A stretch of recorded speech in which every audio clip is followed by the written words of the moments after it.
Hello. Good evening, morning, good afternoon, whatever time it is in your section of the world. We appreciate you tuning in. This is trade deadline season. It actually just ended. What was that? 5 o'clock, 4 o'clock, whatever time it is. 6 o'clock 3 o'clock. Eastern. 3 o'clock Eastern. I was wrong on all accounts, as per usual. I get most of that from hanging out with Ryan all the time. Our trade deadline show, we're going to go over a bunch of trades, kind of give our thoughts on these and where we see these players' new destinations taking them in their career and ultimately the course of the NBA. I am obviously Bentley. I have Ryan. Thank you for being here tonight, Ryan. How are you? I'm doing well. I will say you said that hello like you couldn't hear when you first joined. It was a very I can't hear myself through my headphones kind of thing. But good intro either way. Yeah, happy to be here. I always like trades. I like how teams are constructed. I've said that many times. So I think I'll have a lot of surface level opinions here, and I'll probably later have different opinions as I think about it more. But Yep. a lot of stuff to react to very quickly. Yeah, I mean, the landscape in the NBA changes very rapidly. We have some years where the trade deadline is crazy, like it was this year. We have some years where the trade deadline is not as wild. You'd like to call them moves on the fringe, and I know that they are your absolute favorite because you get to really nerd out on players that nobody really pays attention to except for you. That being said, we're going to start with the biggest and the baddest of all the trades to occur. Saturday night, the entire world, everybody actually in the world had just finished watching. And when I say everybody in the world, I mean quite literally everybody in the entire world had just finished watching Cooper Flag put on an absolute show at Cameron Indoor Stadium, and the Duke Blue Devils obliterated the North Carolina Tar Heels. And then the night continues. You're doing your thing. You're hanging out or whatever. It's starting to get late here on the East Coast. It was about 12:30 in the morning, 12:30 a.m. Saturday, and I see the ticker come across the bottom of the TV. And I was Drew like, Eubanks. Yeah, Drew Eubanks going to the Clippers with Patty Mills. Haven't slept since. It's rocked my world, Ryan. It has rocked my world, let me tell you that. But no, I see, the red ESPN ticker says breaking news. And I was like, uh-oh, like what happened? Is Jalen Hurts not playing in the Super Bowl? I don't know. Like there could be any number of things. Is Jeremiah Smith transferring from Ohio State to the University of South Carolina? I don't know. That would be big news, right? Something more shocking than all of those things combined, truthfully, I think came across my screen, and it said Luka Doncic has been traded to the Los Angeles Lakers in return for Anthony Davis, Max Christie, and a 2029 first-round pick for the Los Angeles Lakers. Ryan, I did not know what to say at that point in time. I was playing video games with a friend of mine who lives on the West Coast, so it was still early for him, and I just kind of stopped talking for like 4 or 5 minutes. I did not know what to say. I can talk about this portion of it later. I'll give you the floor, but for my money, it was the most shocked I've ever been by an off the court, off the field situation. Right? Paint the picture for me of how you received the news and what kind of your initial reaction was. Yeah, I received the news like I always do at my personal spa that I get in at the end of the day, right before and right after this podcast. Had the hot stones on the back, and my masseuse says, "Did you hear?" And then they told me the news. So luckily I was in a calm, zen state of mind to be able to analyze what was going on. And I think through that lens, I thought Dallas won the trade. Then I think, Luka is just so fat. They had to let him go. No, I mean, I don't even remember where I was. It was Uh, I think I was asleep actually when Mhm. and I think the first time I saw you and Gary talking about it when I woke up Right. this morning, and I was like, "This is fake." That was my literal initial thought was like, "That has to be fake." Uh, and then I checked like 5 other sources, and they're like, "Oh no, it's real." And then I even saw everyone thought it was so fake. The Mavs GM has to come out and say, "Oh no, it's real." That's when you know you made a pretty wild trade when you have to confirm that you made it because people are so shocked by it. But yeah, man, it is. I don't think you could have gave me 1,000 guesses of even if you told me Luca was going to be traded. Yeah. I don't think that, and that would have blown my mind anyway. But even if you gave me that, like, hey, he's going to be traded, what do you think they get back? That's not what I would have thought. That wouldn't have been. I probably wouldn't have guessed that ever. Yep. So it is unusual in basically every facet that I can possibly imagine. Um, yeah, I mean, I don't even think there's like good analysis of it. It's just unusual. Yeah, absolutely. There's, like I said, it was the most shocked that I've ever been by an off like the court incident, I think, ever in the NBA. I mean, like, I Yep. wasn't alive for the Magic, um, coming out with HIV. I wasn't alive for the Jordan retirement after the first three-peat. No, I was alive, but excuse me, I was 1 years old, so it didn't. It was 1993, so I didn't really fully grasp the magnitude of the situation. I apologize for that. Hand up accountability. That's on me. Um, Yeah, a little I'll be young. better. Yeah, well, next time I'm 1 year old, I'll be sure to be locked in. Yep. Um, About the same but age it, I was when the Rockets last won a championship. So. I just like Luka Doncic is 25 years old, and he just took the Dallas Mavericks to the NBA Finals last year, and was playing through kind of a bum ankle right through the basically the last two rounds of the NBA playoffs. Um, it's unfathomable to me that you would trade a player like this. We all, of course, remember after the Western Conference Finals, the video of them in the hallway, and Michael Finley takes the beer out of Luka's hands. There's obviously the stories of him not taking his body very seriously, not taking his conditioning seriously, his diet very seriously, and the more removed we are from the date of this actually occurring, the more stories have come out. It's like, man, he was 270 pounds. He wasn't, excuse me, didn't always get along with like the other guys on the team, and all this stuff. And it's like, okay, that's awesome.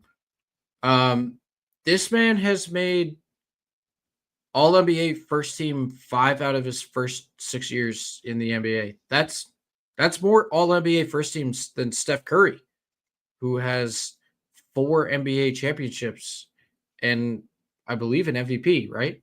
Um, it just trading an asset. I didn't even want to call him an asset. Like he's above an asset. Like he is the face of the franchise. It's a guy that you kind of handpicked. Granted, he sort of fell to y'all, right? You get a little bit lucky in the draft, but like it's the guy you picked to come from Europe as a teenager and develop in your city and kind of be the face of your franchise for the next 15 years, you assume. And then all of a sudden he's gone in the middle of the night and you got basically nothing for him. Like you got a first round pick and a 32, 31-year-old, whatever he is, Anthony Davis, who is on the tail end of his prime to pair with your 32-year-old Kyrie Irving. Now, granted, this team is probably going to be pretty good. Like I expect Dallas to make the playoffs. They might win a first round series. They're going to be better on the defensive end of the floor, but like it's unjustifiable in my mind to trade away a Luka Doncic, considering what we've seen him prove on the court time and time again, regardless of whether he's overweight, whether he takes his conditioning seriously. I don't care about any of that. He's at worst the third best basketball player on planet Earth, and you just sent him to an in-conference rival and said, "You know what? You guys deal with this." It just made no sense to me.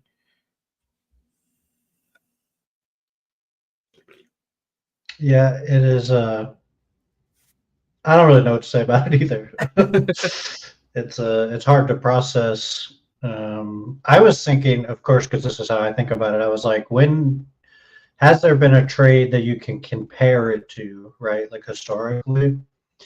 And I went back, and the first one that came to my mind, of course, was the iconic Wilt Chamberlain trade, where he was traded for Connie Dearkin as the primary return. Mm-hmm. Connie Dearkin was a fine player, but kind of it would be as if you traded Luka Doncic for Rui Hachimura, straight up. It was like Connie Dearkin and two other guys. One guy never played for the team, and I believe a pick. There's an argument they got more for Wilt than Dallas got for Luka, and Wilt was 26, 27 at the time, and Philadelphia was tanking. Like they were not very. It was like all we have is Wilt. We should trade him and get something and like move on. Luka, they just went to the finals with them. It's not like they like this. It doesn't make any sense. Like even if you say the return was slightly better, because it's the only trade I can think of that's just so lopsided, like in a vacuum, was that one. The situation is so much worse. Like the environment that you traded to an all world franchise that everyone either loves or hates. They're like one of the most polarizing people there is. I think that frustrates a lot of people, right? Just in general. It's like, oh, Lakers again. Like, you didn't talk to anybody before you did it. This is why people believe in conspiracy theories.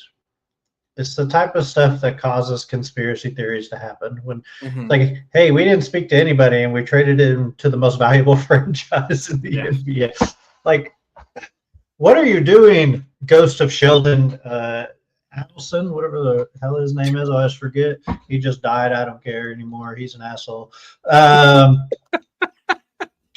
Mark Cuban was quoted. He said, "If I had to choose between divorcing my wife and Luka being on the Mavericks, find me at the courthouse." Yep. Not his exact words, but very similar to that. Yep. It just shows Mark ain't making those decisions anymore. He's only a 27% owner now. Sheldon's wife and Pierre Dumas or whatever the other owner's name is, Dallas deserves better. Dallas deserves owners that care, and not just owners that care about money. Because that's all this seems to me is they didn't want to pay him the supermax, and they're justifying it by saying our defense is better now. Yeah. That's the only thing I can think of is that the owner said we ain't paying him the supermax. Let's drag him through the mud. He drinks a beer every now and then. And then he comes out for the Lakers. He doesn't even look big. He just looks like he gained a few pounds, and he's been hurt. So it's like it kind of makes sense, right? Like he's always been like a heavier guy, but not like crazy. He looks okay. Like if he lost 8 pounds, he'd probably look pretty normal. Like I don't think he's very far off from his playing weight. It looks like a team that has decided that winning is not what's most important anymore. Now that Mark Cuban is no longer the owner. And gambling, because the Adelsons are Las Vegas family. Well, yeah. the Adelsons are a Las Vegas. They own casinos, right? Sheldon, before he died, was a casino magnate. Pierre, whatever the hell his name is, I don't know what he makes his money in, but all they care about. And now Mark Cuban is going to get his name dragged through the mud, have to deal with this too. And it's just bad all around. I don't know. Owners very rarely care about winning anymore. Yeah. And the owners that do still also really care about making money. Steve Ballmer paid less in taxes last year than the people who man the concession stations, percentage-wise. He paid 12% of his $636 million he made last year. He paid 12%. His concession stand workers paid 14% because they can make so much money and write it all off as loss in sports.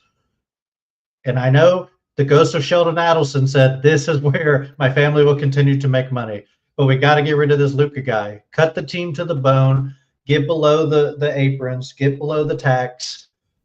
Be moderately competitive so people still show up. But really, the TV deals pay all the bills. Who cares if we're competitive? We get the money anyway." Man, it makes me mad. It just that's what I believe. This is a root of all evil is the money involved here, and I think it's sad. And I hate Dallas.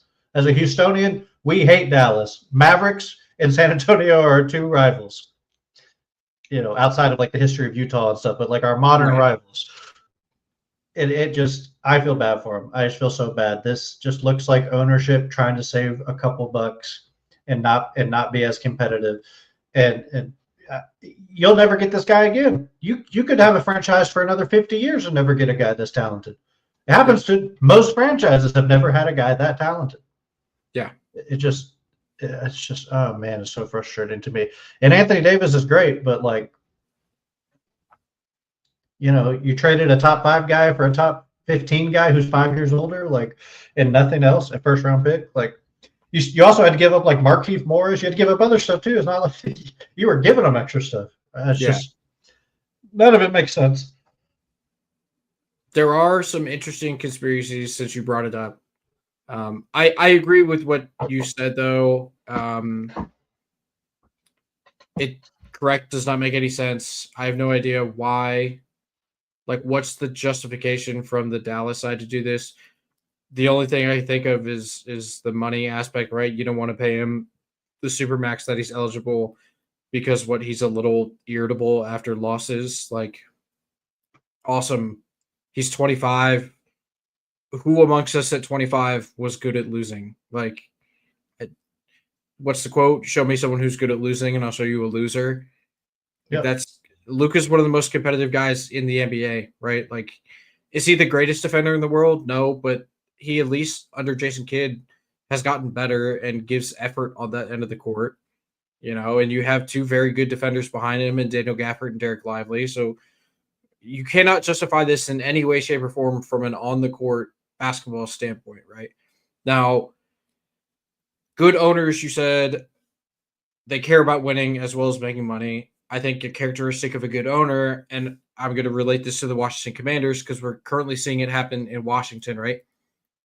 Joe Lacob does this with the Warriors.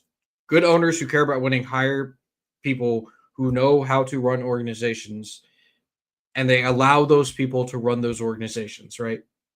I think that maybe the ownership group in Dallas, with Mark Cuban being out the door, could talk themselves into saying, hey, Nico Harrison knows what he's doing. We're going to trust him. Now, sure, that's fine if you're trading for Kyrie Irving to pair with Luka Doncic.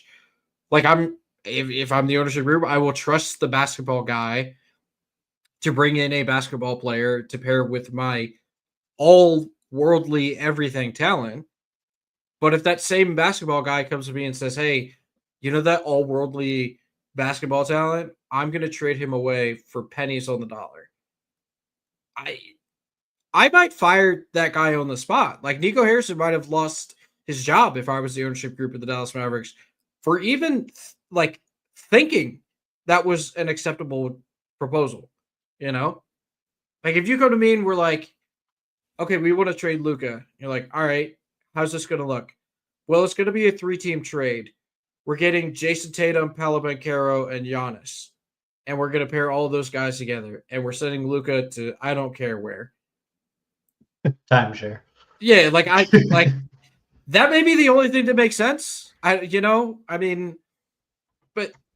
this trade just it's crazy. Like, I've seen, obviously, Nico and Kobe had a relationship. He was Kobe's agent, I believe, back in the day when Kobe switched from Adidas to Nike.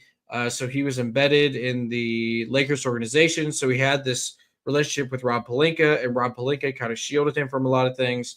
And there's been, it was very like a strange conspiracy, I thought, but somebody called it like a grooming instance where Rob Pelinka was like grooming Nico Harrison for this exact moment in time, basically. Honestly, that's a fair analysis.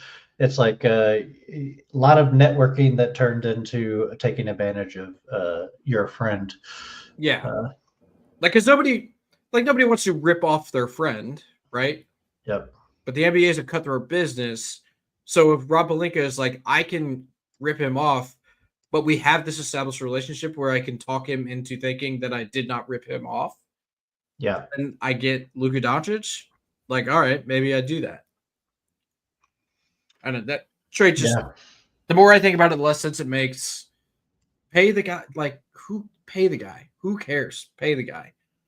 He's worth infinite money, basically. Yeah. Like he's got to be like the third or fourth most valuable player financially to the league, right? Mm-hmm. Like he's up there with like LeBron, obviously, like the American guys. But for a European player, like it's him and Jokic and Giannis are the three very, very popular. They sell a ton of jerseys. They're popular in every secondary market. They sell tickets. People want to watch them play. But again, I don't think that really matters. You can just be a middling team now, and the TV deals pay the bills. It's just stupid. Yeah, it's a good point. I would have loved to have been a fly on the wall when Palenka was like, because the question was asked, right? What can we get in return? And I think if I had to assume, they were like, well, we want 2 firsts, we want Connect, we want I don't know Bronny, we want AD. Like, how many times does Palenka say no to Nico to whittle him down to just Max Christie, AD, and the 1 first-round pick? Yeah, they said there was like at least 2 other picks originally in the conversation, and he was like, "Yeah, you're right. Luka is fat. We won't give you these picks." Yeah. Was Nico being like, "Yeah, we don't want him because of all these negative reasons"? It's like, so you're negotiating against yourself. Yep. You're supposed to go, "Hey, we love Luka. He doesn't want to be here anymore, right? So we're trying to find him a place to be." That's what you say if you actually want to trade him. If you honestly believe, which I don't honestly think they fully believe it's a weight issue. Yeah, probably Yeah, Reeves as well. Austin Reed, like there, you could have got a ton of stuff in there. What I do believe, and this was said by someone who allegedly used to work in the analytics department of the Mavericks recently, like last year, said the analytics department thinks that Luka is overrated. Still very valuable, but is overrated because he doesn't do a lot of the small things to win games. And he said he disagreed with the trade, and he wouldn't have done that basically, but he was there when that conversation started happening, where it was like, oh, he doesn't box out, he doesn't do the little things that like win you games, right? And I guess Nico Harrison took that and ran with it and was like, you're right, he's a losing player. Yep. And that's fair. Yeah. It's fair to be like, we don't think heliocentric can win, but that's not what they're even saying. They're just like, he's fat and lazy. That, like, he's clearly not lazy. No professional athlete that plays is that lazy. They might just have they might eat a little too much, but like they're not lazy. Mm-hmm. It's not like he doesn't show up to flights or something like that. Yeah. I don't think that argument is good. But at least like if you said that argument, I'd be like, okay, I get why you would like kind of think that. It's like, hey, this is the type of basketball we want to play. Luka doesn't fit into this. We don't like the heliocentric. We don't think you can win championships that way.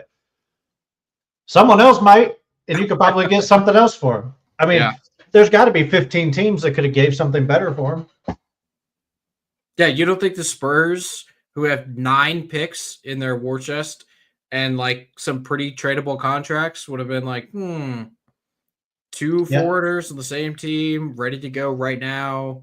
Yeah, you can have 4 firsts, Keldon Johnson, Devin Vassell, Stephon Castle. Yeah. And that probably gets the deal done. I'd at least be like, that's a good return. Like you got two rotation players, a third guy who's like is a high ceiling rookie, and 4 first round picks. Sure. But they're doing the stupid middle of ground thing that makes no sense if you're going to trade them to me. Yeah. Makes absolutely no sense. For the record, I still would not take that deal from. No, I wouldn't either, but at least it wouldn't be that bad. Dallas won't deal with San Antonio. Good point. I don't know apparently they only deal with the Lakers. Apparently, it is a phone that only goes to the. You know how the president has like a phone that goes to like the nuclear facilities they can call. That's just they have a Lakers phone. It's yellow and purple. He picks it up. He's like, Rob, Rob, thanks for calling me last night to help me get to sleep. If you, what would you give me for Luca? I've been thinking about it. It's just insane, man. It's insane. I don't care how fat he is. He could be smoking crack in the locker room, and it comes out, and everyone knows about it. And I still don't think you would do that. Don't care. I'd be like, hey, man, that guy can ball. I don't care how much crack he smokes. He could be 280 pounds and rip 3 heaters while sitting on the bench. And I'd be like, you good to go? You ready? All right, get in there. Yeah, it just there's nothing to say about it. It's like that's I like tried to justify it to myself. Yeah. Like I've been like, if I'm in that seat, here's what I'm thinking, right? But there's like the only justification is the owner said to do it. He went to the owner went to him, and he was like, we're not paying him, so figure it out. Or he just was like, I'm gonna zig while everyone else is zagging, and that's gonna win us championships. It's like, yeah. All right. I don't think that makes any sense, but he's gonna write a book about this. He's gonna get fired. He's gonna write a book. He's gonna be like, here's what I was thinking, guys. It's gonna be a bestseller because everyone's gonna be like, he's insane. I gotta read what he was thinking that entire time. Yeah, for real. And then it's gonna be a ESPN 30 for 30, and they're gonna be like, how did this trade happen? It saved the NBA though because the Lakers became a dominant franchise again. It's oh god, I'm annoyed at the next 10 years already. Yeah, of all dude, of all the places for him to go, the fucking Lakers. Are you kidding me? Do I believe in the casino conspiracy stuff? I don't believe in the conspiracy. I do believe that that's all they care about in Dallas. I don't believe in necessarily the conspiracy, but I do think the owners of Dallas are much more into this to be making money. That's why they're real estate moguls, they're casino people. They don't care about the game. You know, it's what I love about old basketball too. Is those guys did want to make money, but those teams didn't make any money. So it was just like, how do we keep this team alive, right? Yeah. And that there's something beautiful about that in sport, and I think we've lost that in the multi-billion-dollar industry. There's still some good owners, but generally most of them just kind of suck, and this is a good example of it.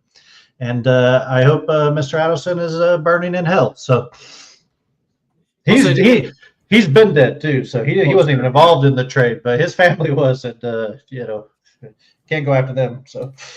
This is an anti-Stan Kroenke podcast.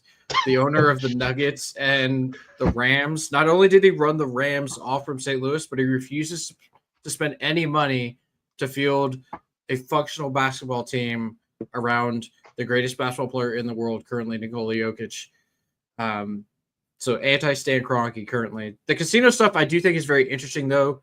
You said it earlier, and you said it a couple times now. They made a lot of their money, this ownership group, in gambling and casinos, right? And we all know the worst kept secret in the NBA is that there are 2 expansion franchises coming, one in Seattle and one in Las Vegas. And to think that potentially the ownership group who is very involved around the casinos traded away their superstar player to basically tank the value of their franchise. Because let's be honest, they're worth less currently than they were last Saturday morning. If you can take that franchise in Dallas, you have the ability to fork over a little bit of cash, move them. Honestly, they probably make money on the move. They'd have to pay some up front, but they get a check from the NBA if they establish a new franchise in Las Vegas. I do think there's a little bit of merit to that. I've heard pushback from reporters and people who know things within NBA circles that that's not actually going to be a thing. But if you had told me 7 days ago that Luka Doncic was going to be traded, I would have also said that's not possible. That will never happen. So it's not something that I have entirely ruled out in my own mind. It's a very good question. I'm glad somebody brought it up because that is one of the more interesting subplots to this situation where we know somebody's going to Vegas. This family who owns the team is very involved. Now, I don't think they own any buildings in Vegas anymore, but that's where they made a lot of their money.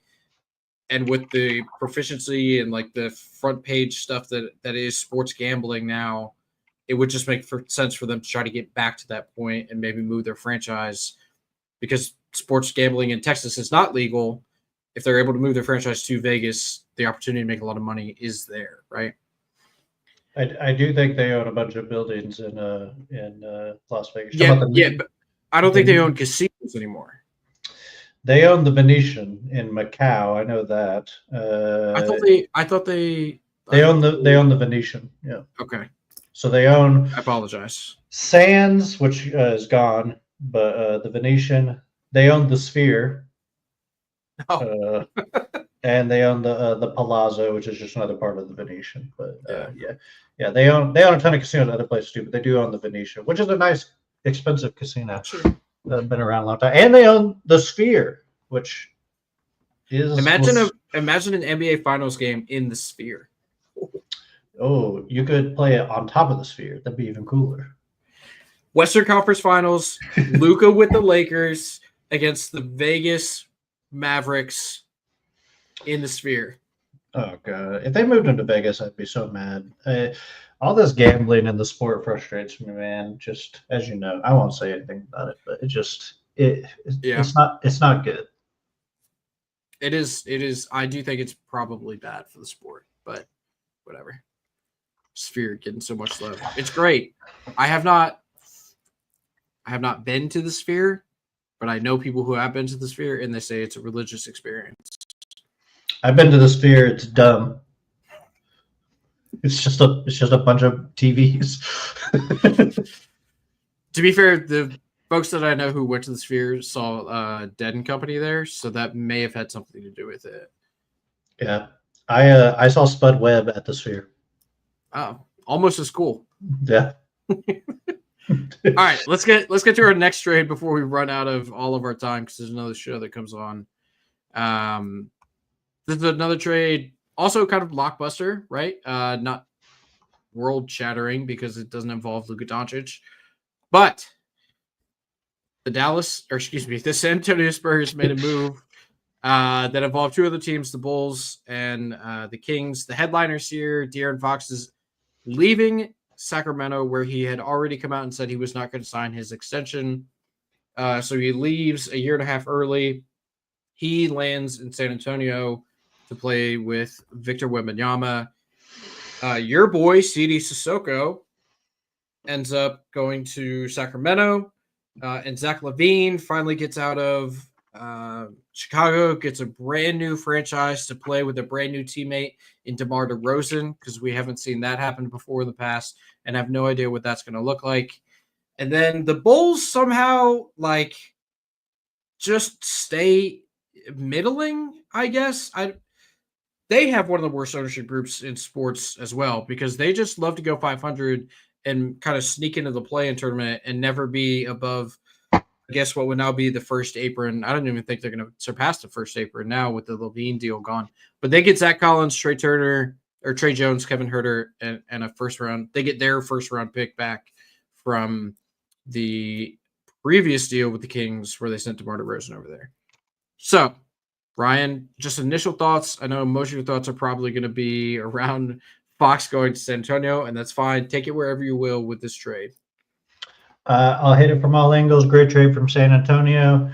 I don't think they paid a crazy amount to get him. I don't think he is a top 10 guy, top 15 guy. He's right outside that. So I think, they paid about the right price for him. And they didn't give up any of their names, right? They didn't give up Keldon Johnson. They didn't give up Devin Vassell. They even got to keep Chris Paul, which actually surprised me. I thought they would have to kind of move off Chris Paul just from a contractual standpoint. He doesn't make that much, but I thought they would have to. So kept the core together and still was able to get him in. Great trade for them. Don't have much to say. I think Fox and Wemby make a lot of sense together as a duo. They looked good in their first game already. Suddenly Fox is an assist machine. So it helps when you have that guy to throw it to. So really, yeah, it's an A trade for them, right? Somewhere in that ballpark. Chicago, fine. They got their pick back. That's what they really wanted, right? I would have liked to see with this trade, Chicago commit more to the getting rid of, like get Vucevic out, They did some other stuff, but if they could have like dumped Patrick Williams at the same time, that probably would have made it even better because his contract's a little bit of an albatross currently because he's not as good as he's being paid.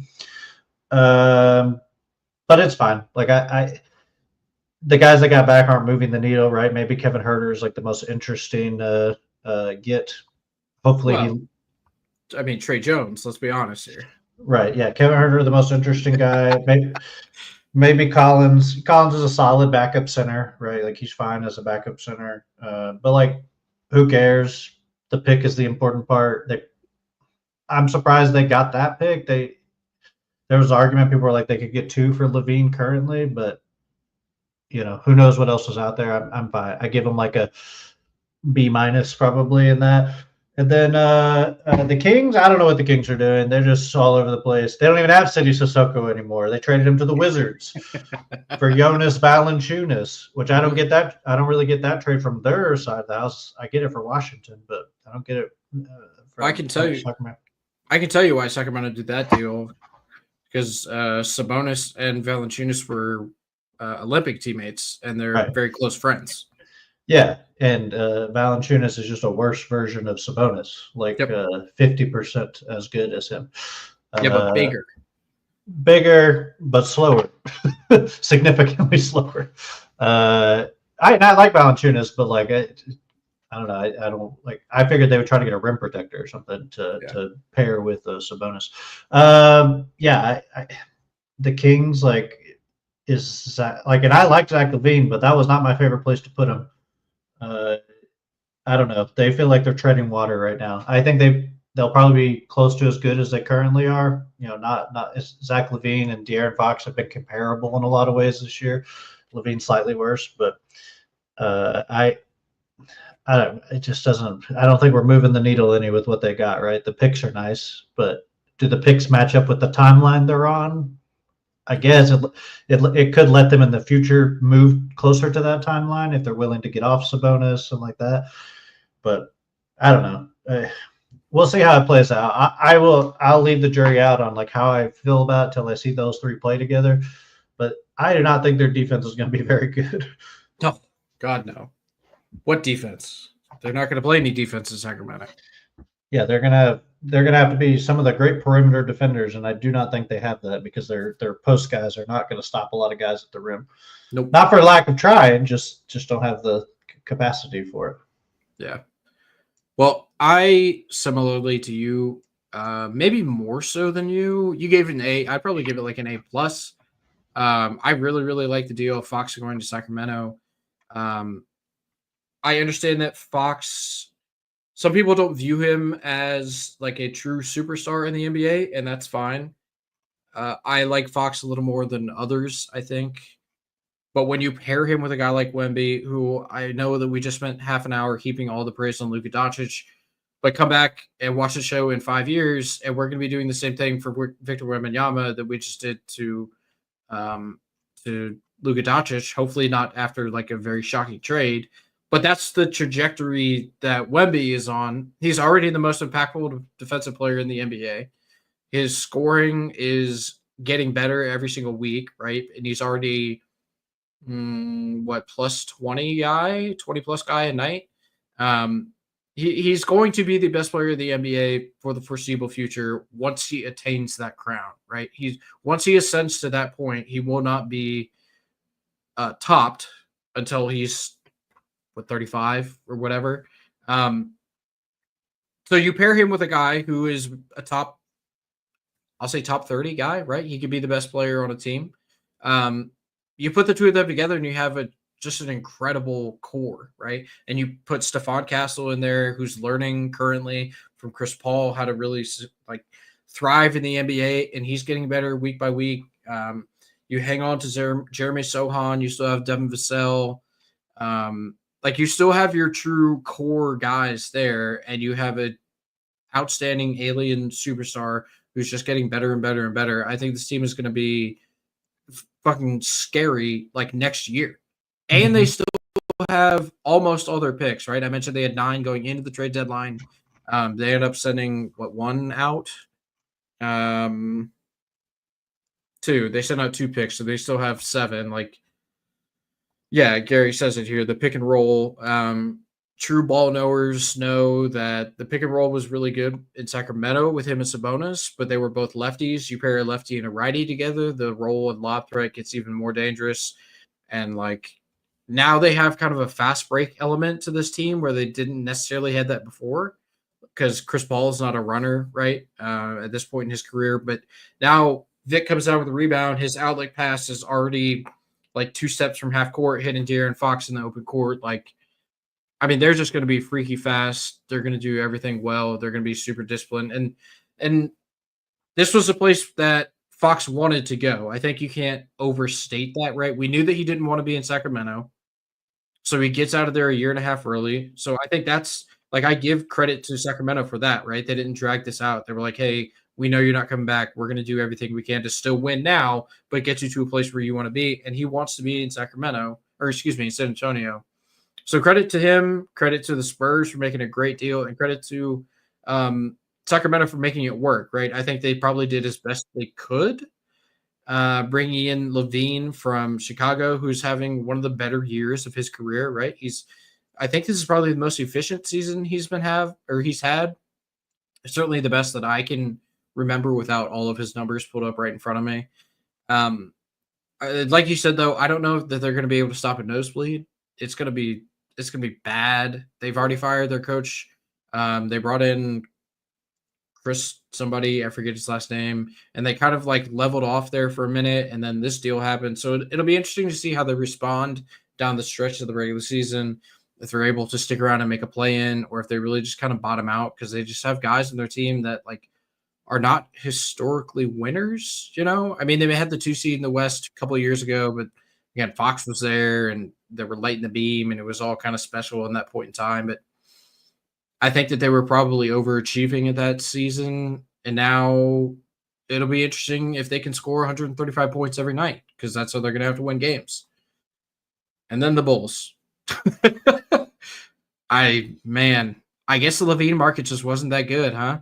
You get your own pick back, and that's basically it to speak of because Zach Collins you called him a decent backup. I'm not even sure that he's that. Like I don't know. He's all right. I didn't love anything I saw from him in San Antonio, but that's kind of who the Bulls are, right? They're building around Modest Zubelis, Josh Giddey, who apparently before the trade deadline even happened, there were rumblings that the Spurs wanted Giddey to pair with Wemby. I thought that could have been really cool, but obviously De'Aaron Fox was a better deal for them and a better player. The Bulls, whatever. The Bulls are going to be middling. Kobe White, Zubelis, Lonzo Ball, who they just gave an extension to.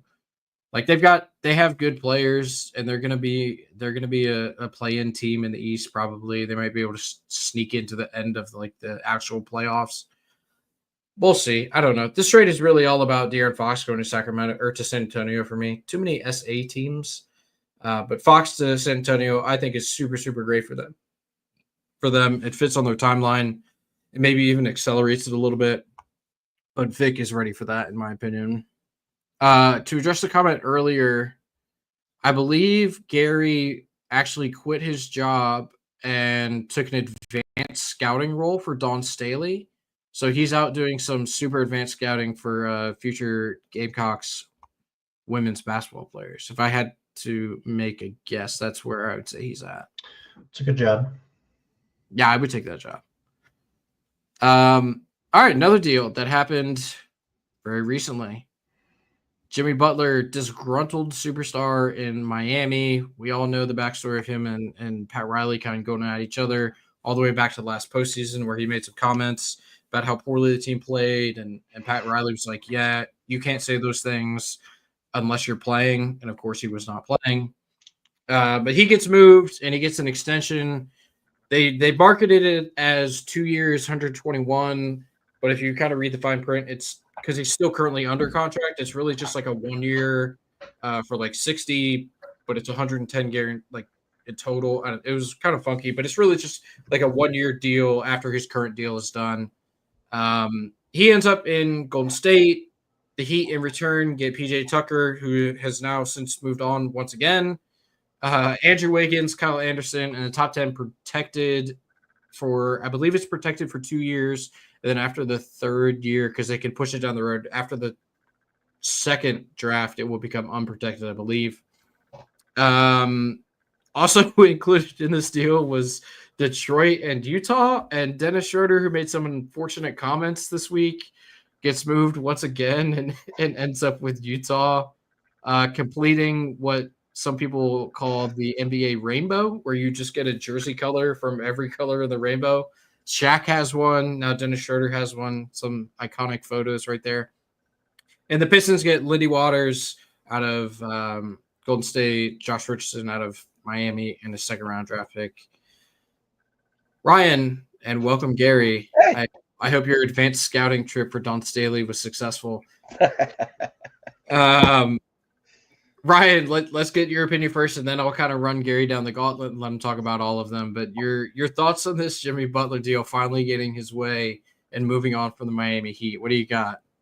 Thanks for asking me. I'm the number one Miami Heat hater on this podcast. Mm-hmm. Y'all can see I'm watching the game on the other monitor here. I need to put my glasses on because my hate is blinding me. 3 of my least favorite teams in the entire NBA made a trade here. I will say nothing nice about any of them. The Warriors deserve all that Jimmy Butler will give them, the good and mostly the bad. They have been a plague on the NBA for too long, and I will revel in their destruction. And Jimmy Butler will expedite it, I believe. Don't like it for them. I get why they had to make the move. Because everyone on their team's 63 years old, except for Kuminga and who they kept, by the way, and Moses Moody and Brandon Pacheco. But of the big name guys, they're all old. I hate it for Miami, but they had to do it, right? They got back a decent return. It wasn't terrible. And also, I just want to say I also hate Utah. Nothing to say about them with the trade, but I hate them. They allowed too many pick and rolls for too long. That upsets me. But yeah, I get the trade from both sides. I don't think the Warriors are a top team now. They might be a playoff team now instead of a play-in team. But they're going to be playing out of the playoffs pretty quickly. The end of that dynasty will be over, thank God. And Miami, great coach. They play good defense. Tyler Hero, all-star this year. Finally, his team, right? At least on the offensive side. He can find more Instagram models to date or whatever he does. That's all I know about him. Yeah, great high school highlights. Really enjoy watching him. Pretty good in college. Yeah, he was all right. Yeah, he's been good this year. I think it's smart to give him.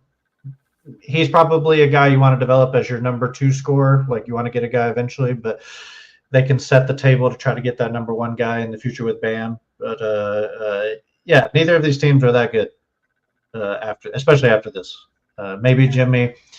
With Miami, they'd be like a playoff team, but they look like a play-in team now. Sure. Gary, thoughts? Yeah, I agree with most of what Ryan said there, and just have a little more to add on to the Warriors piece. It's like this feels like kind of a last-ditch effort to capture possibly one more run with Steph and Draymond. I think the hope you have if you're Golden State is like, well, we think we can get into at least the play-in, maybe the playoff. And Jimmy Butler has played in play-in games and gone on to an NBA championship. So not winning the championship, but an NBA finals.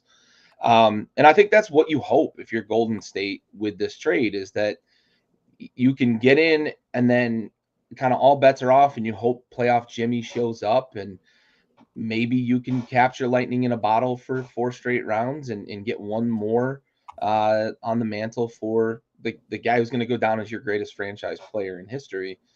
It doesn't feel like a team that is Ryan shaking his head down there.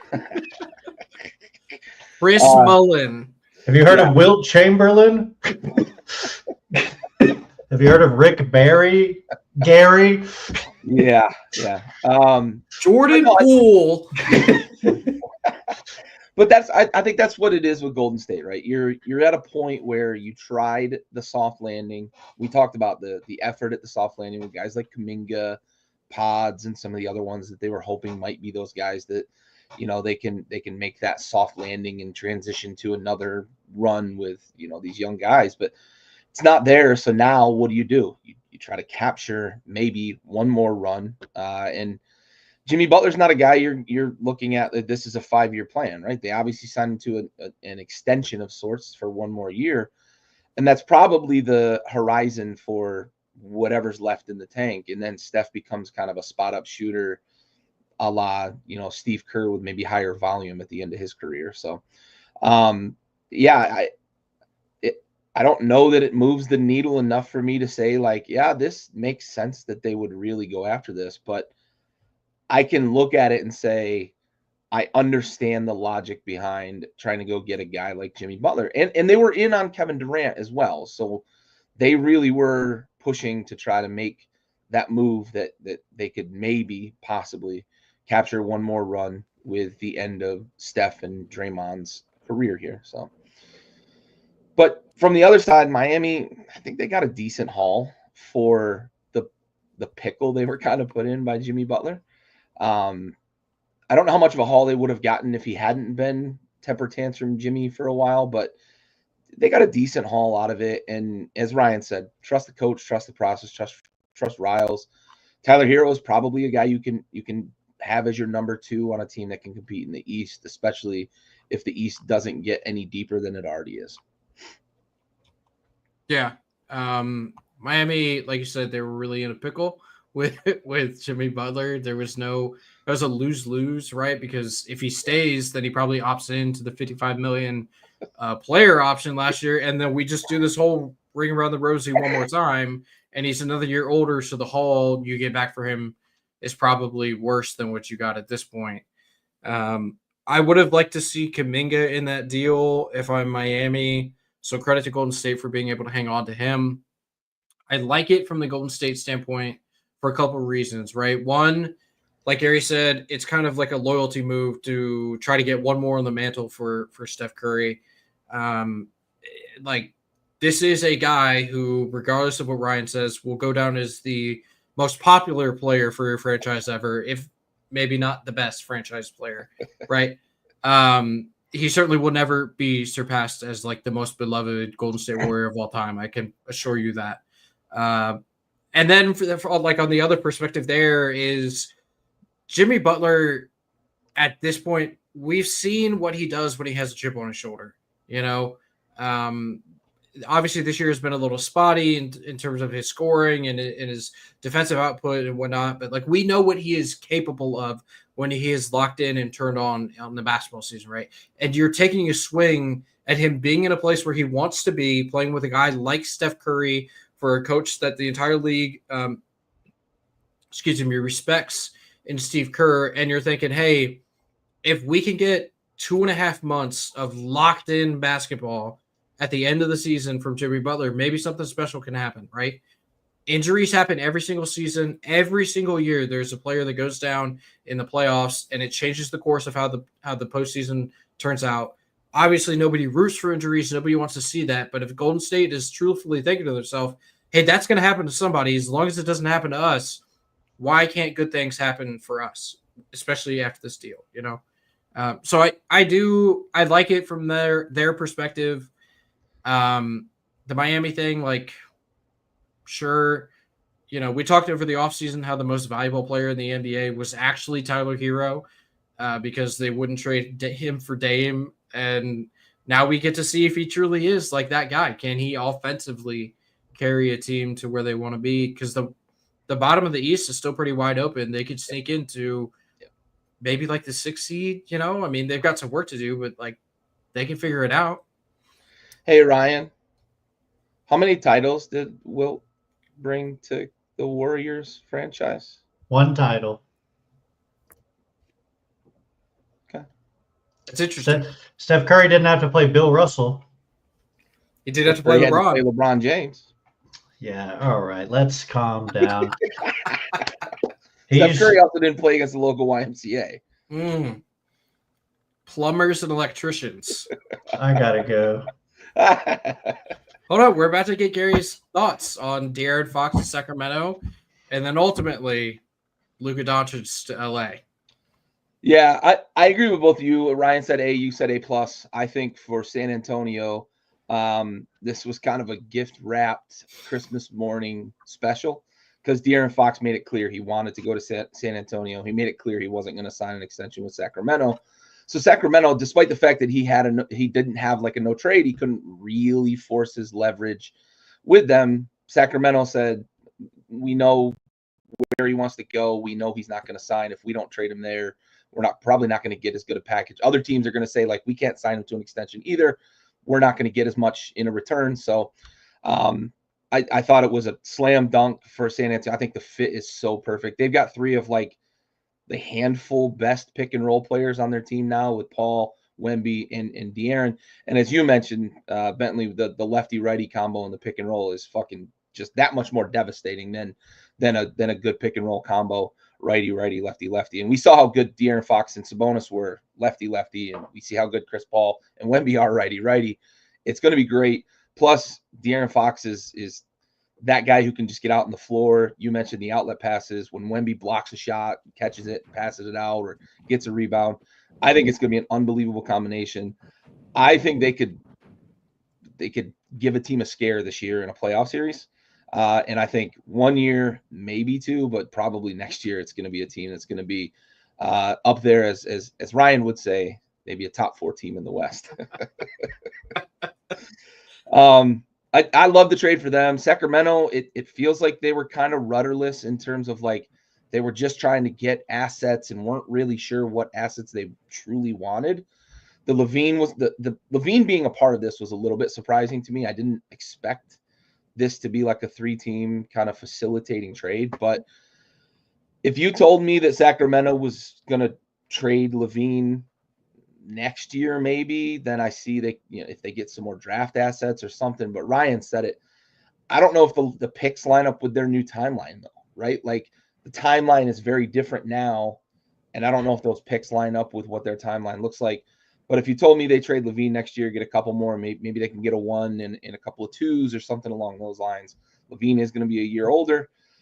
He's probably not going to be as efficient as he's been this year, but that's a hard bar to live up to. I just don't. Sacramento, it felt like they were kind of floundering to give me any assets I can get as part of this. But I think it's an absolute slam dunk for San Antonio. And De'Aaron Fox has even less to worry about not being a great defender because of Wemby being down there near the rim.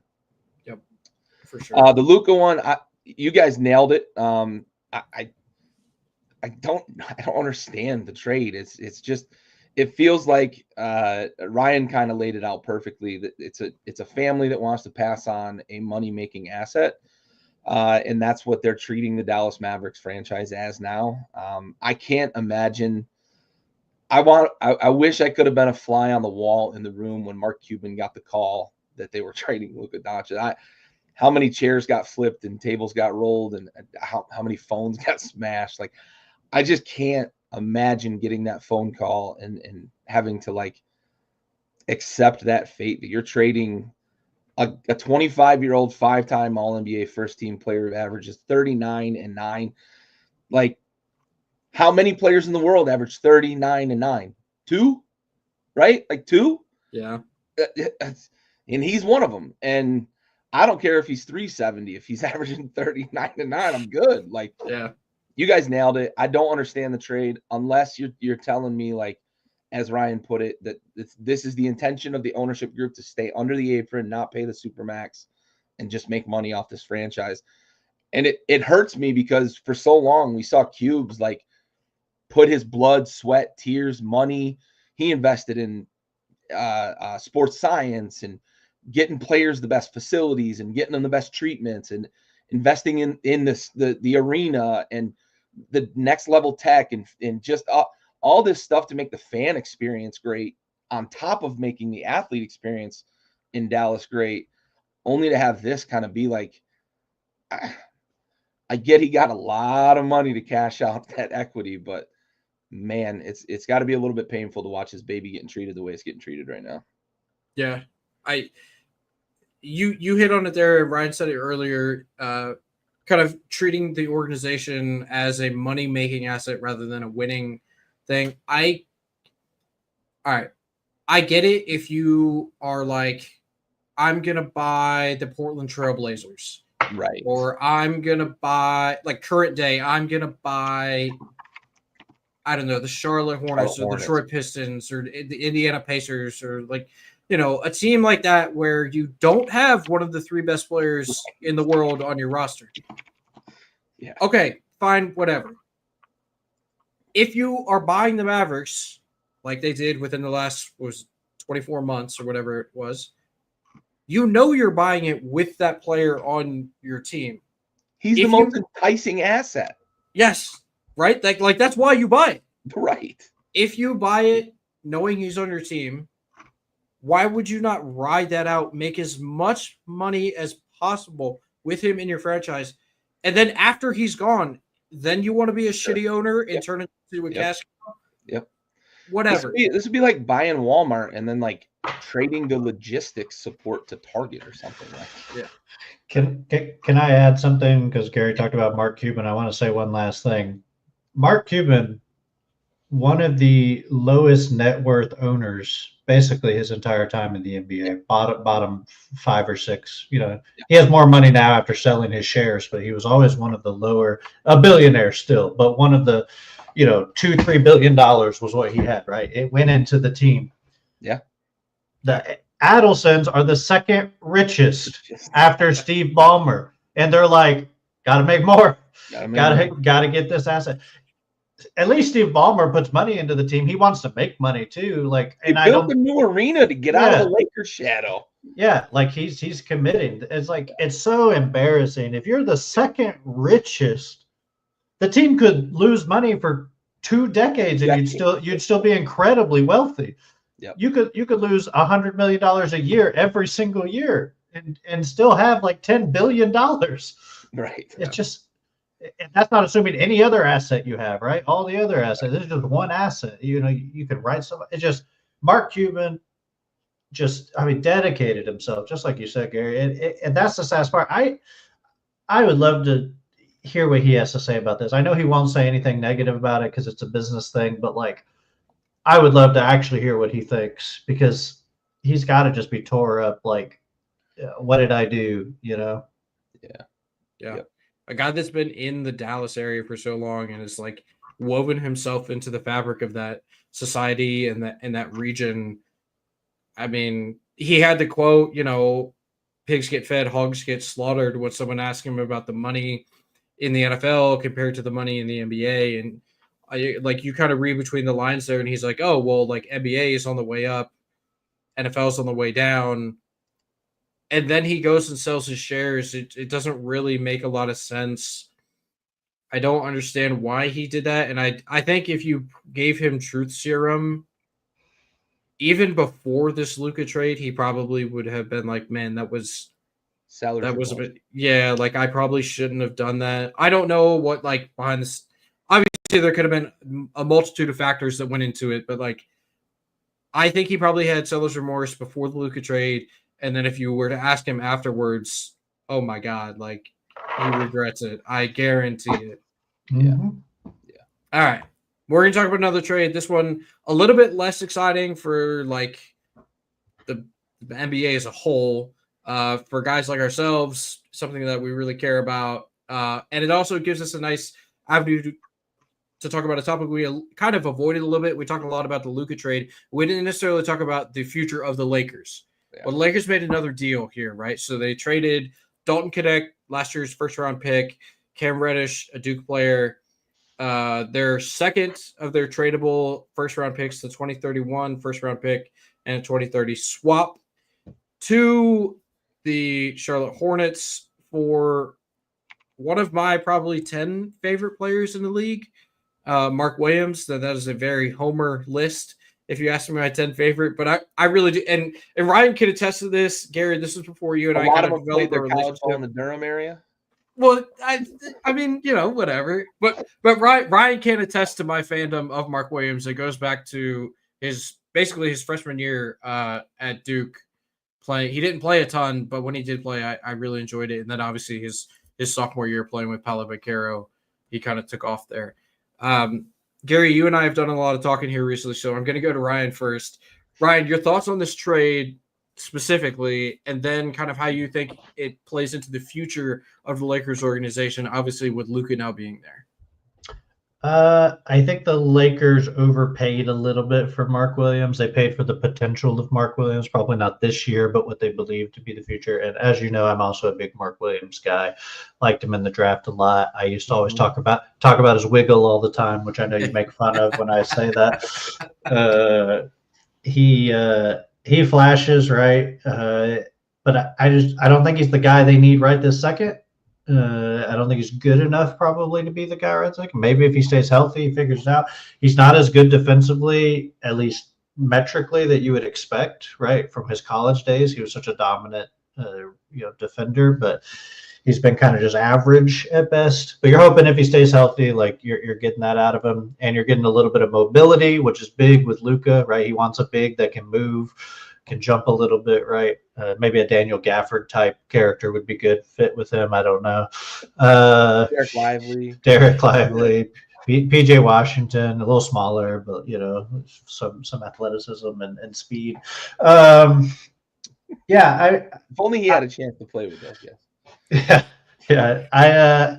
I think it's a slight overpay for Mark. Connect and Cam Reddish for Mark Williams, I feel like it's pretty fair. They had to throw in the picks just because of the state that Charlotte's in, right? They're not going to make that trade just to make the trade, right? Like Dalton Connect's older than Mark Williams, I believe. So even though there's a rookie, I think he's 24, and Mark's like 22, 23. So but for the future of the Lakers, I think it's good. I think it's an interesting player to match with Luka for the future, right? Matches up more with Luka's timeline. LeBron won't be there really to reap the benefits of it too much, but I think it's fine. And there's an argument to be made that they don't expect those first round picks to be very good in the future. So maybe they feel Mark Williams was better than they could ever get. Don't love it. Don't hate it. I'd give it like a C probably from the Lakers side. I'd give it an A from the Hornets.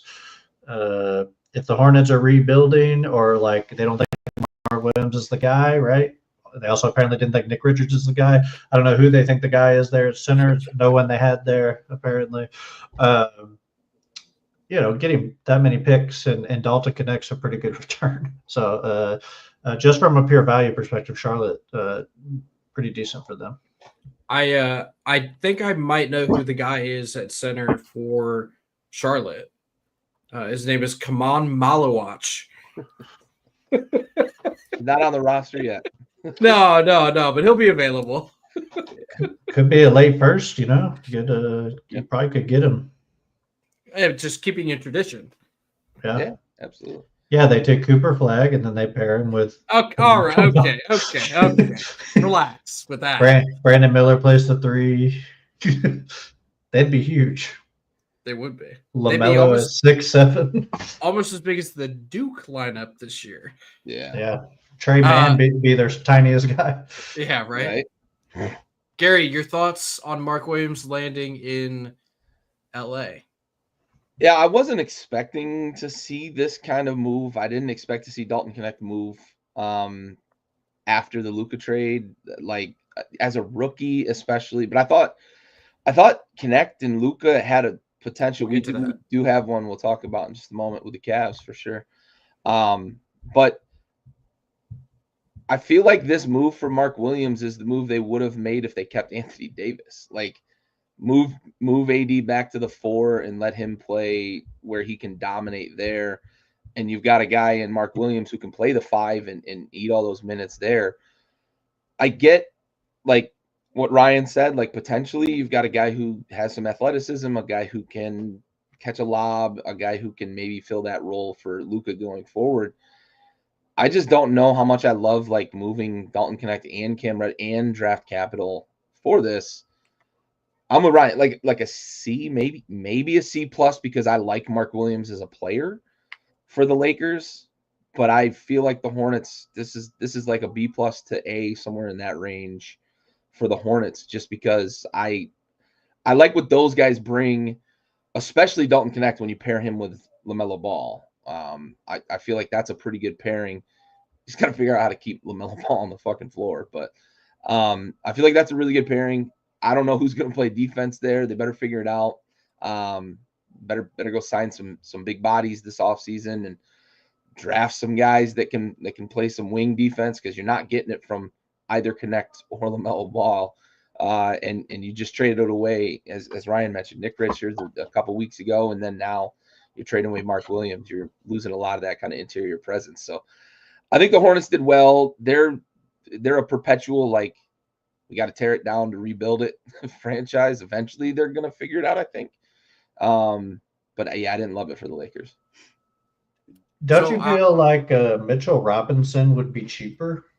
That was like the talk, right? It was Mitchell Robinson for a long time. There was talks like Vucevic, like for the offensive side of the house. But if you're looking for a defensive, like athletic big, unless they just got bad medical back on him, like Mitchell Robinson had to have been a lot cheaper. Like Dalton Connect, and probably like 2 seconds you might get him, right?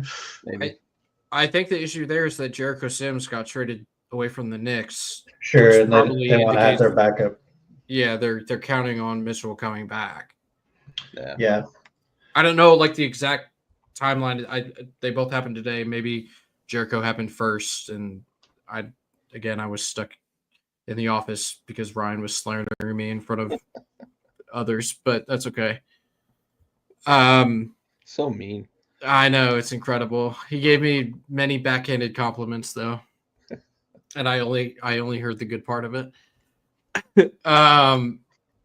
So obviously I'm a bigger fan of Mark Williams than the two of y'all because I really like this trade for the Lakers. Obviously I was super high on Dalton Connect coming out of the draft. I told y'all back during the NCAA tournament last year that he should probably be favorite for Rookie of the Year. Situation dependent, and then he goes to the Lakers, and I was like, bam. We all saw the video on draft night of JJ Redick like drawing up plays on the whiteboard as they were calling out the pick, and it was a whole thing, right? But he turns out he's not like he came out of the gate very hot for them early in the season, and we've seen his minutes come down and his shot attempts come down, just kind of as the season gets a little bit tighter, right? But Mark Williams is a player who, like I stated, big fan of his going all the way back to freshman year of college. Ryan talks about his wiggle. He's a guy who I think has a little more on-ball skill on the offensive side of the floor that we haven't seen highlighted in Charlotte, mostly because LaMelo always has the ball in his hand. That's still going to be the case in LA with LeBron and Luka Doncic there. But if you ask me, this trade is a bet on his health because the biggest detriment that Mark Williams has faced throughout his career has just been not being on the court, right? He missed basically the entire second half of the season last year. He's missed some time this season, but they make this trade and he goes over and plays with two basketball savants who are going to put the ball exactly where it needs to be every single time they pass it to him. And he's going to be in positions to score like basically at will on the offensive side with lobs, putbacks, baby hooks, anything inside the paint, anything he wants, like 6 feet and in, he's going to get the ball placed exactly where it needs to be for him to just kind of tap it in. Defensively, I thought he was going to be a much better defensive player already than he currently is in the NBA, right? He's a very, very good off-ball rim protector. He's not phenomenal on the ball guarding big guys, which is not great. Anthony Davis was a much better defensive player than is Mark Williams, but I have to believe that like he's still learning and growing, right? He comes from a basketball family. He comes from basketball pedigree. He's a very intelligent basketball player, which really is what makes him such a good off-ball defender, right? Pair that with his athleticism. I think he's just going to continue to get better so long as he can stay healthy. And we'll see a very fruitful run from Luka and Mark Williams in the future. Obviously, with LeBron to boot being on the side, Like that's nothing. That's not shabby at all. You know what I mean? Oh, by the way. Yeah, by the way, one of the two best basketball players of all time is out there with you. We know what Luka looks like throwing lobs to a Duke center, right? And Derek Lively. But an athletic guy who can move in Daniel Gafford and likewise with Derek Lively. We know what that looks like on the offensive side of the ball, and it looks like a trip to the NBA finals, right? Like that's kind of what it manifested in last season. I imagine that this Lakers team with Luka at the helm, LeBron being like 1B on this roster, Austin Reeves, obviously Jalen Hood-Schifino gone, RIP. Well, he didn't die, but he's in Utah, so basically. RIP your career. Yeah, I would imagine we see them playing in an NBA Finals in short order, just given the talent they have currently and the Lakers' uncanny ability to just attract basketball players to that city.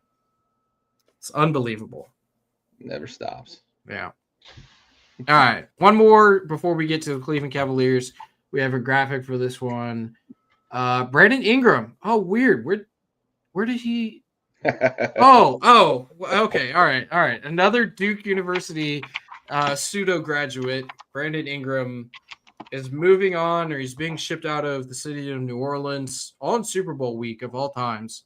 Yeah. He's being sent up to the Great White North to Toronto Raptors in trade for Bruce Brown, Kelly Olynyk, the Pacers first-round draft pick next year, and a future second-round draft pick. Gary, let's go your direction first this time. Your thoughts on this trade. Does it make sense for Toronto? And tell me why not. First off, I think the Pels did pretty well. For a disgruntled player, what they got back, I know Bruce Brown and Kelly Olynyk are pieces that you're probably not building around in the future, but those draft picks plus Bruce Brown's a guy I think they can be a role player if the Pels are able to put it together and accelerate a timeline, right? If they can compete, Bruce Brown can be a piece that can help them compete. Olynyk's a guy that can eat minutes, had a pretty good Olympics for Team Canada, but I don't know what the fuck Toronto's doing. Like, I saw this and I was like, you could have given me 26 guesses before I got to the Toronto Raptors as the team that traded for Brandon Ingram, because I don't know how he fits into what they're doing. I know this is a team around the time with like Kawhi and Nick Nurse, and when they won the championship, they tried to kind of keep it together despite losing Kawhi. And they weren't a team that really wanted to go into full tank mode, but it feels like the last 18 months, they've embraced that eventually it's going to be a tank, and they were trying to find, is Barrett a piece? Is Scotty Barnes the piece we're going to build around, that sort of thing. And I don't know how Barnes and Ingram fit together. I don't know how Barnes, Ingram, and Barrett fit together. I just don't know. I don't know what the fuck Toronto is doing with this trade. F minus for Toronto.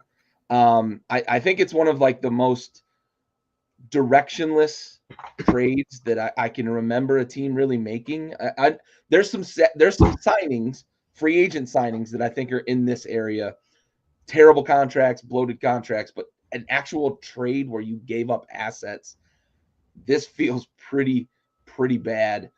I don't know how you spin this as the Raptors of he's not from Canada originally, so you're not bringing a guy home. Yeah. This feels as bad as I can't. I tried to think of another trade just off the top of my head, earlier when I was putting together this slide, and I was like, I don't know what trade I compare this to. I don't know. Maybe the Mavericks with Luka, but at least they got AD back. Yeah. Ryan, what do you think about this whole ordeal? I actually think it's pretty good value to get Ingram at that price. I think it's pretty cheap. I think the reason it's so cheap is because Ingram was leaving at the end of the year. So, they're negotiating against nothing, basically. You get zero or you take this first-round pick and Bruce Brown, basically. Kelly Olynyk as well. But that's, we're not moving the needle too much with Kelly. I think it's a relatively cheap lottery ticket to see if he makes sense with RJ Barrett and Scotty Barnes, right?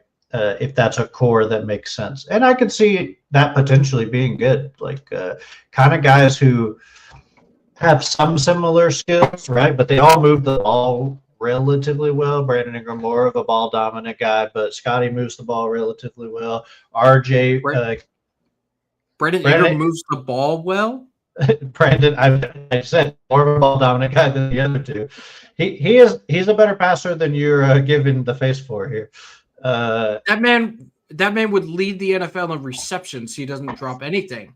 Well, yeah. I mean, I'm not saying he's amazing, but he moves it better than people think. He is the guy who wants the ball in his hand. So the Scotty Barnes compliments the interesting one, right? I think RJ Barrett makes a lot of sense with him. It's more, does Scotty Barnes make sense there? And they're going to keep Scotty over Brandon, right? If it doesn't work out, more than likely. So I think it gives them a guy who can score the ball. He rebounds moderately well. He's not as good as maybe for his size, but I think what's interesting to me is they now have like different levels of attack they can reach, right? RJ Barrett as a going to the hole, he's a very effective going to the basket. Scotty Barnes as well, pretty effective going to the basket, but more of a facilitator. Brandon Ingram can hit you really from the two deeper zones, from three and from the mid range. And then, whatever quickly can give you. Like, I do think it's interesting, right? Like, obviously they need to be healthy. There's a lot of length on that team. I just think it's not the worst thing, right? And like, I do think it's a lottery ticket. I don't think it's great. Like, I'm not like, oh my God, you got Brandon Ingram. But I think it's an interesting move that could turn out to be pretty good, right? If he turns out to be the second best guy on that team or third best guy, and he's just a scorer, right? Like, could be interesting. So I don't hate it for the Raptors. Don't hate it for the Pelicans either, because they were negotiating against getting nothing. So getting a first round pick, second round pick, Brown and Olynyk, who are potential assets. I think Brown has like one more year on his deal, I believe. So could move him if they wanted to later. I don't hate it. It's a middling trade for both teams, but there is upside for the Raptors. That's what I'll say. There is an upside that this is valuable to them in the future, and the floor is not that low. Are we not far enough into Brandon Ingram's career that he's no longer a ceiling guy? Like, are we still? I don't mean that. Ingram has a ceiling. No, I think we know what he is. I'm saying more the team as a whole with him, right? Okay. Like how he fits. Not like Brandon Ingram's coming in and being he's now all of a sudden a super hyper efficient number one guy. I don't think that's the case. But I think it could be an interesting combination of guys that the negatives are not so big that it's not worth doing. Like, what's the worst that happens? Brandon Ingram doesn't work out. You don't re-sign him because he's a free agent, and you lost like a first round pick. It's not like the worst situation in the world, right? Bruce Brown and Kelly Olynyk were not part of the team, right? Like, not part of the future of that team. So I don't know. One first round pick to see if a guy is a rotation piece, like a starter 20 point per game guy on your team, or a nothing. Like, I don't know. A lot of teams would take that chance, I think, to see what it looks like. So I don't hate it, but like I said, I'm not. It's like B- to me. I like the trade a lot more from the New Orleans side than I do the Toronto side. I agree with Ryan that is interesting. It will be an interesting experiment in Toronto to see how the team fits. I can tell you how it's going to fit. Train wrecks are interesting too. Yeah, like they don't have any. They have no spacing on that. Like, at least in the starting five, right? You think, but quickly Barrett, Grady Dick. Yeah. What are you talking about? From what I hear, that Dick's not separating anything, but hey. I don't. What do I know? Sorry, bad joke. Sorry. I don't see it like within their rotation much floor spacing, especially with what I'm going to assume is their starting and closing five, and that is a problem in modern NBA because those like the guys they have that don't space the floor also don't really operate in tight spaces all that well. Like RJ Barrett and Brandon Ingram are probably the best two like tight space ball handlers that they have. Maybe not ball handlers, but like the best two operators in small spaces, right? And they're just not going to have a ton of open space on that team.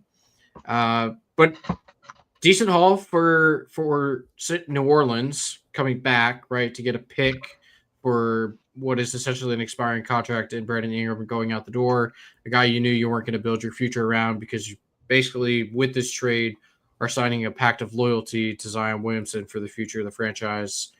So I like it more from the New Orleans perspective than I do Toronto, but it will be interesting to see what that team looks like. Also, quick aside, does this just feel like they downgraded from Pascal Siakam to Brandon Ingram? Like they were like, oh, we have Pascal Siakam. It's like, ooh, we got rid of Pascal Siakam. We should go bring Pascal back. Well, Pascal's not available. Let's order him off Timu. Timu. Yeah, right. Timu Pascal Siakam is now back in Toronto. I think Ujiri is nothing if not an experimenter, right? Like, doesn't shock me that he wants to make a move and not tank. Like, that doesn't seem like his way of doing this.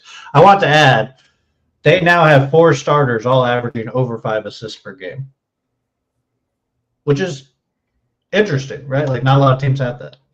4 different guys, to include Brandon Ingram, who averages over 5 assists per game. I'm not saying he's creating a ton of opportunities for everybody, but he's not a black hole. He's not Cam Whitmore. Just by assist. Scotty Barnes 6.4, RJ Barrett 5.7, Quickly 5.7, and they have not moved Ingram over yet, but he's like 5.4. Okay, all right. So Scotty Barnes is your leading assist 2 man. more than I would have thought he was averaging. I mean, that doesn't shock me. Scotty Barnes is basically playing the 1 for him. Yeah, it's true. That's true. But it's interesting, right? Like that's 4 guys who are clearly moving the ball. RJ's moving the ball. Like it is interesting. I can see if you pitched that to me, I would go, hey, let's give it a try. Sure. So and Ujiri again is an experimenter. So it makes sense to me from how his philosophy of team building kind of works. Yeah. All right, we're gonna hit this Cleveland deal because I know there's familial equity on this show involved with the Cleveland Cavaliers. Cleveland and Atlanta get a deal done. DeAndre Hunter coming to Cleveland by way of Atlanta in trades for Karis LeVert, Gorgeous Niang, 3 second-round draft picks, and 2 future pick swaps going to Atlanta. Gary, I'll let you go first here, bud. What do we think of this deal?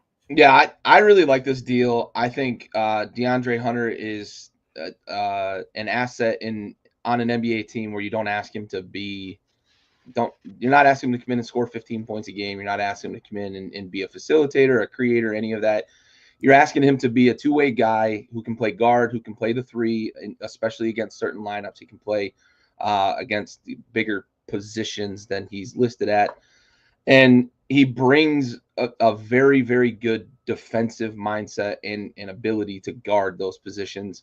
And I think that's a bit more of what Cleveland needed right now. I don't think they struggle on offense. I don't think they have any issues on offense, especially considering what they've been able to put together this year with the growth of Evan Mobley and what Donovan Mitchell can and will be when it comes time for a playoff series. We talk a lot about it. Even still in the NBA, defense wins in the playoffs. You don't have to hold teams to 80 points anymore, but hold them to under 95 per 100. You're probably in a good spot. And I think that's something that DeAndre Hunter can bring to this team. I also don't think they gave up a lot. I know there are some people out there that do really like Karis LeVert and what he brings, but I think the advantage that you get with DeAndre Hunter is that he gives you both ends of the floor, and you don't necessarily need what Karis LeVert brought for Cleveland to continue to be the team that they are, sitting atop the East and competing for the 1 seed in the playoffs. So I really like this trade. I really like that they didn't give up a ton. They didn't. I don't think they didn't mortgage the future for a guy this year.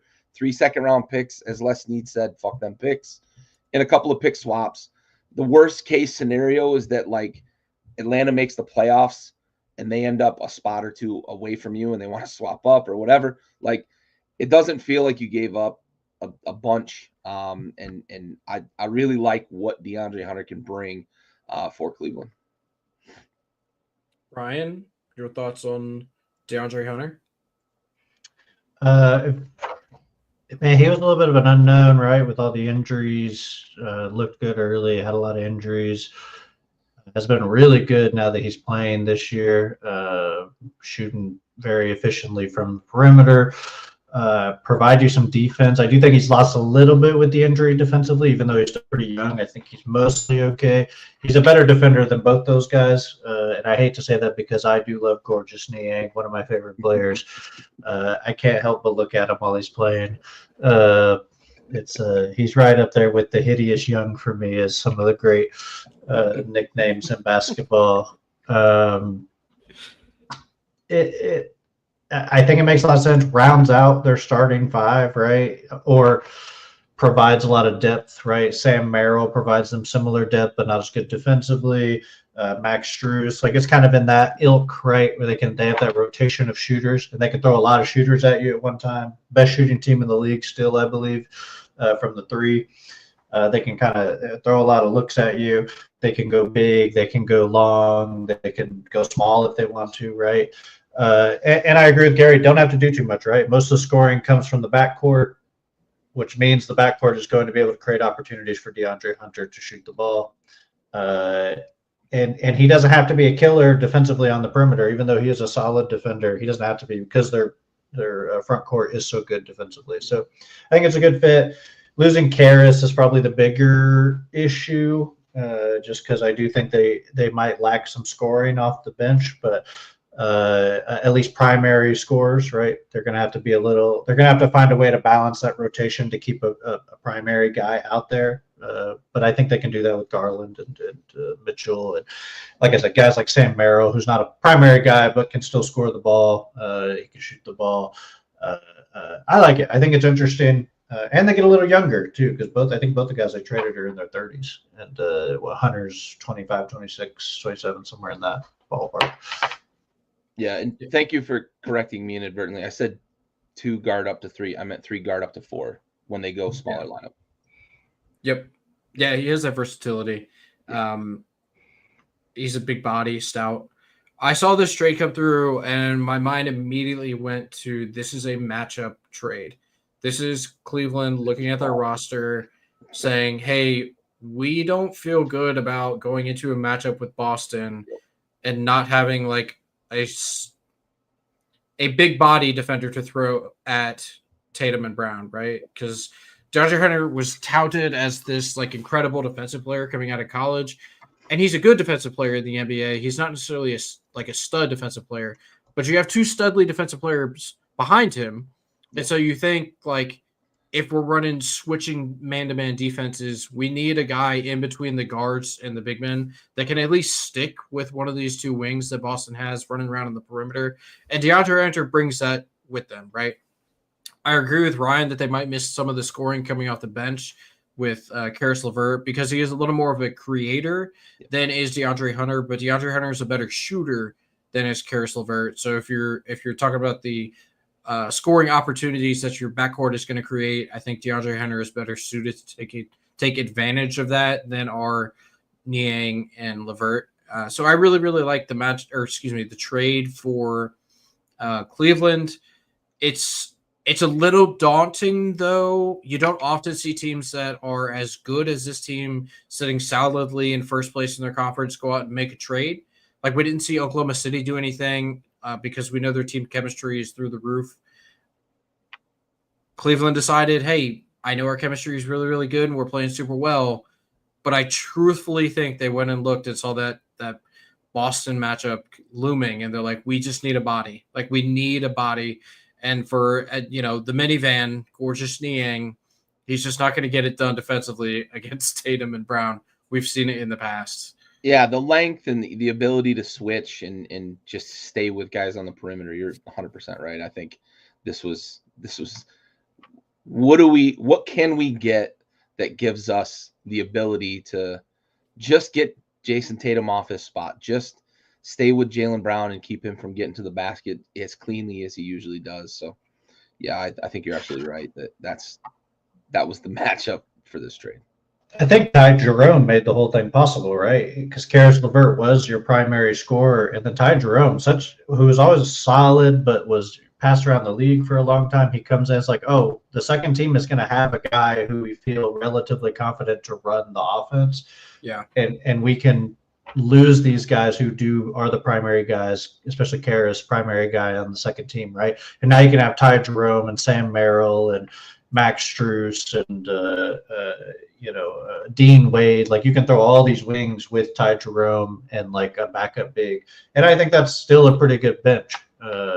So I think Ty Jerome's ascension this year to a very solid role player made this trade possible, because I don't think you let go of Karis without that. And you get to reunite a couple of Cavaliers on the Cavaliers, and that's it for me. That's called synergy, ladies and gentlemen. I'll see myself out on that day. I mean, look, we talked about bringing DeAndre Hunter over in to solidify their defense. There is a coach out there who's very familiar with the defense that both Ty Jerome and DeAndre Hunter play, and he's available. Tony Bennett come in. Consultant Tony Bennett. just sit on the bench and be your defensive coordinator, bud. It's possible. I could see that happening. He doesn't have to change any of his gear. He can't wear anything that says UVA. It just has to say Cavaliers on it. Yeah. And he's all good. He's all good. Okay. I know Gary has another show to do, Super Bowl preview. So I'm just either one of y'all, quick hitter, wherever you want to take it. What a trade that we didn't talk about. I know Ryan really loves what Washington did today, and I totally agree with him. So I'll let him talk about Washington, and then Gary, you can have last word on the way out. How about that? Yeah, I'll just say Washington, they did what they need to do in the situation they're in, and we have to give credit to that, because it's not gonna be a headline thing. Nothing they did is going to be probably talked about a ton outside of the articles that get written. You're not going to see a lot of ESPN talking about what the Wizards did. But I was very impressed with what they got asset-wise. They got young guys. They got picks. They traded picks to get better picks. I think it was great asset management, to sound like all the finance bros that are in the NBA now. So I was very happy to see that from my Eastern Conference team. Yeah, I agree. I can't wait to pair all of those future picks with Cooper Flag. Gary?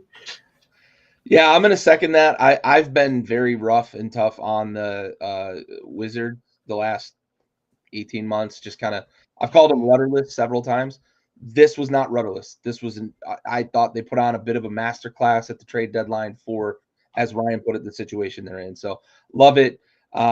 Lay Wizards. We've got all the French guys now with picking up Sissoko and so pair him with Cooley, pair him with Sarr, and let's just figure out if this French national team somehow we got to get Wemby out of San Antonio. I don't know if that's going to happen, but that'll be easy. Wizards we can trade Cooper Flag for Victor Wembanyama. Yeah, maybe. But for me, the last one I kind of want to talk about, and this is for Ryan. I always love seeing a trade where the other team gets nothing in return. Cody Zeller and the Rockets get their own pick back, and Atlanta gets to basically just dump a salary and move on from the Cody Zeller, vice principal of an elementary school experiment. But yeah, Philly did that too. Yeah, yep, love those. I mentioned this one because the Rockets were involved for Ryan, but yeah, the aprons are going to make that happen more and more. We're going to just dump it, because we did it with the Celtics too. We gave a second round pick back, but they dumped Springer because they don't want to pay the extra salary, even though he's been in the rotation at least a little bit. Yeah, Toronto, Indiana had one too, I think. So we'll see more of that. Gonna be a whole lot more of that. Last quick point. I want to praise Atlanta for finally making a decision about where they stand in the league. It feels like they are in. I don't know if this means we're going to see Trae Young move at one of the next maybe 2 deadlines, but them moving players out and just saying like we're going to stink and we're going to get draft picks and that's what we want. That's what it feels like. They finally made the decision to do. Unlike Chicago did not do that. They're just like meh, and they're going to stay meh. But I like Atlanta making a decision. Ryan has kind of the perfect way to put it, like the variability, but also like you've got to make a decision one way or another. You got to either be trying to get good or trying to get bad and get those draft assets. And I think that's what Atlanta finally did at this trade deadline. Yeah, they were going to be my shout out, so I'm glad you did. I'm sorry. No, you're good. You're good. They were going to be our shout out, but yeah, we've been calling for it since the first episode of the show, basically, to just pick a lane, right? Like just figure out what it is you want to do. Do you want to be good or do you want to be bad? And I think the answer is they wanted to be good, but realized that they were actually bad, and they've kind of just leaned all the way in. They brought over Bones Highland and Trey one of the mans, Terrence Mann from the Clippers, and sent back Bogdanovich, a guy that is probably going to come off the bench for the Clippers, kind of a heat check dude off the bench. I really thought that we would see Clint Capella get moved today. That ended up not happening. I'm not sure what that says about his standing in the NBA, but I'm just glad he's not in Washington, or maybe I would like him in Washington. I don't know. But yeah, shout out Atlanta. Obviously, Washington did incredible today. They brought in just a ton of draft picks.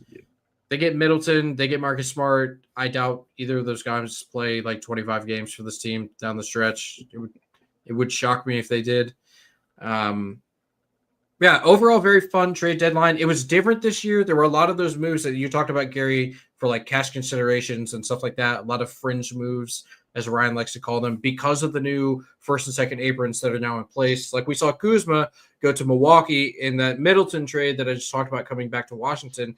And the getting off of that Middleton deal, bringing in Kuzma brings them down under the second apron. So now that gives them a ton more, not a lot, but a lot more flexibility going into the offseason next summer than they would have originally had if they had kept Middleton and been in that second apron. So there's a lot of these moving parts. It's our first trade deadline with these new aprons in place.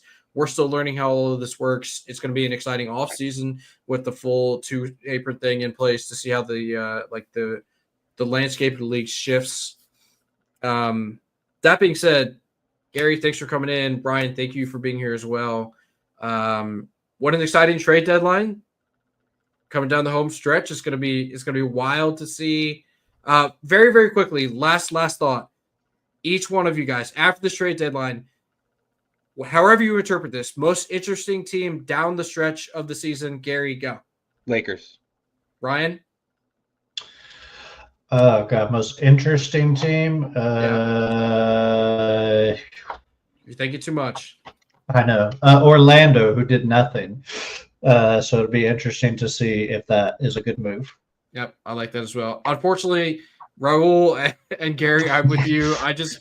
Anytime I get to see Luka and LeBron, like, yeah, that's it. Yep. Yeah. How's that relationship going to work? Yes. How are they going to coexist? Yeah. If they can 100%. coexist, that team, they're going to be something to reckon with in the playoffs, I think. Yep. All right. Also, check up on the Phoenix locker room. It could be toxic in there from the things I'm hearing. All right. Now we're done. Go, everybody, follow Gary over to the Blitz Show. Learn about the upcoming Super Bowl. But thank you for being here. We really appreciate all the interaction. We will be back next Thursday evening, same bat time, same bat channel. For the boys here at Buckets and Backyard Sports, we are out.